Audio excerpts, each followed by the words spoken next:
Ang liwanag ay nagbibigay daan sa kasalukuyan.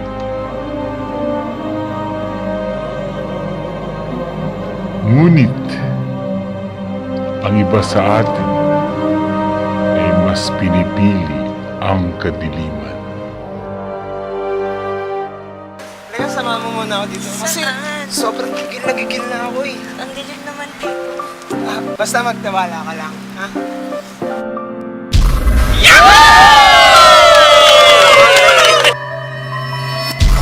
Please use standard red brake light. It is not just illegal, it is also dangerous to others. And you never know what confusion lies behind.